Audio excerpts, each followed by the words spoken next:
didn't expect that early. That's it. I cannot make any kind of I can't estimate at all about how it will look in the next 4 or 5 weeks. The only thing what I can do is work extremely hard to make it as positive as somehow possible.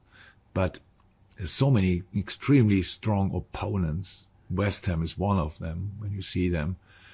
Really exciting project as well. I'm happy for David that he really could build this team now over a few years. And even with Declan Rice out, they look really good, I have to say. Ward-Prowse, super signing. Paqueta is not a new signing, but is a super player. With all the other guys they had already, that looks really solid. And that makes it really tricky. And then we have all the other teams, the top 4, 5, 6, plus, where you want to start, where you want to end. The league is extremely strong. It's good for the people, but means for us we have to be the best version of ourselves. And on David Moyes, then he had that pressure. Then things have turned around for him. He's now one of the longest-standing managers, as are you. Do you think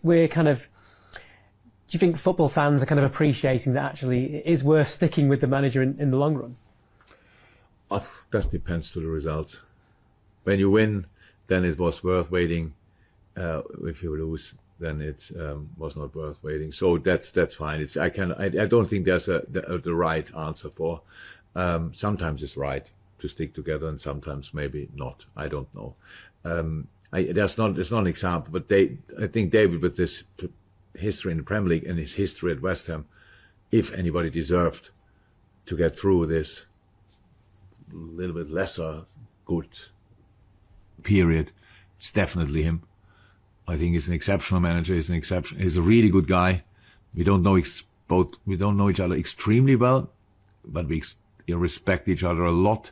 I feel that when we speak to each other, and it's really nice to watch how they came through it and won the European trophy, which is absolutely outstanding, and what it makes to the club. So yeah, it's a really cool project. I cannot say differently, but we play them, and that means we want to beat them. Just ask you about a player who, as an Englishman, would be very excited about, Jarell Quansah. 20 years old, playing as a centre half in a Premier League game. For any England fan watching, would be going, well, this is one really going to look to the future. Where I'm not talking about England right now, but where is he up to in his development and his journey here? In the right moment, in the right club. Yeah, that's it. It's our boy, fantastic boy. One with the U20s of England, obviously a massive competition. Played a super pre-season with us. That's really good, and deserved to start in the last game against Wolves. That's as easy as it is. It was. Some people might say it's a brave decision. I didn't feel it was a brave decision from us, because we had obviously Ibu ready-ish to this training. We had centre halves. We had to bring with half an hour training, more or less, to bring it, because the others were not ready.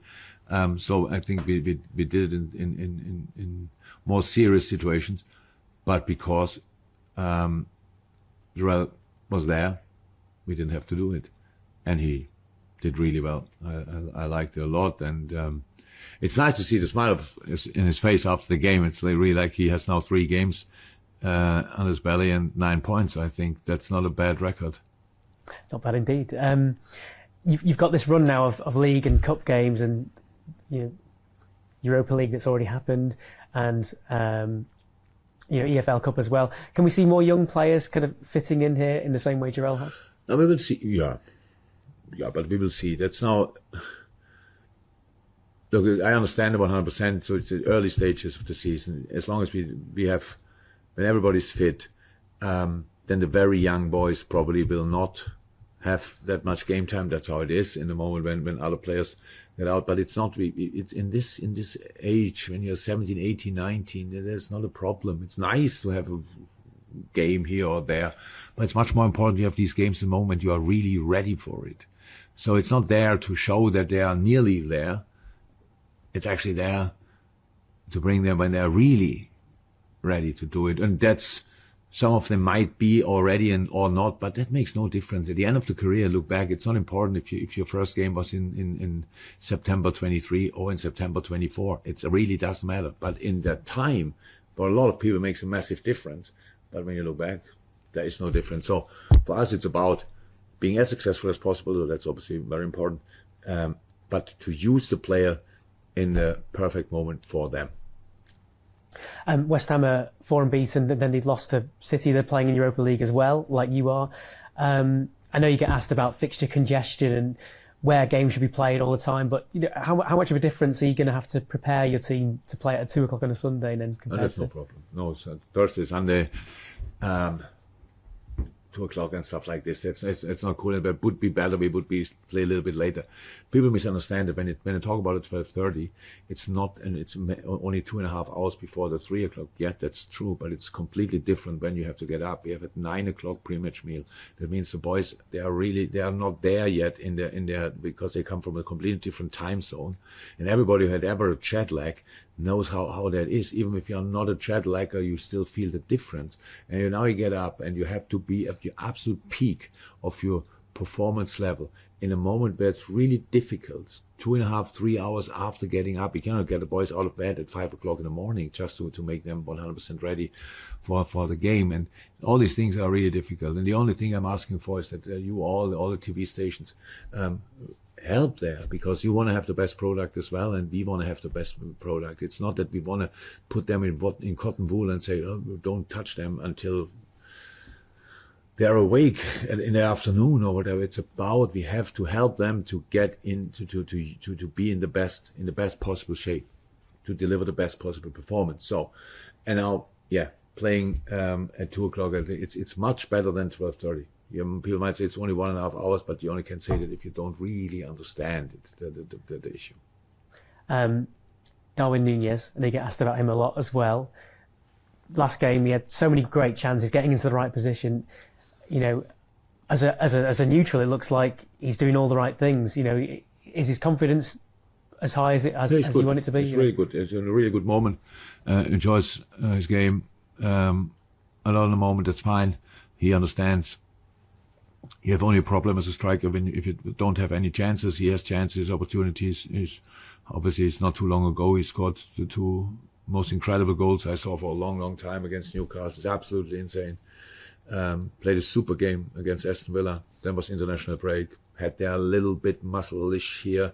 He said he's fine, but we read obviously what Bielsa said. Then he had as well a very intense travel, so we decided not to start him, but came on, has a massive impact on the game. It's a good moment, and you see that in training. It's not important in the moment if he scores already or not. For a striker, it's important that in these moments where you don't score but play well, you understand it right, and just keep going, and then everything will fall in place anyway. Final 2 questions. Padel. Apparently, you've got a game with Neil Skupski. Is that right? I would have had if I don't have to do the interviews today, because he was here in the building with his brother. With Ian, but it's not possible because I had too many TV interviews. Otherwise, I would have played. But it's not fair because he's a professional tennis player. But it's not fair because he never played paddle before. So we will see. He lives obviously not too far from here when he is in England. So we will find a moment where we can play. Definitely. Do you reckon you could have him in a game of paddle then? No, actually not. Maybe the very first game we will not explain the rules.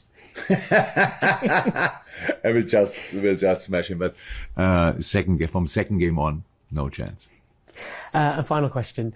In your last Premier League press conference, they ended with a child coming asking for an autograph, which you obliged. And it started with that. Oh, it didn't start with that. Oh, there you go. I just saw it as a clip. So there you go.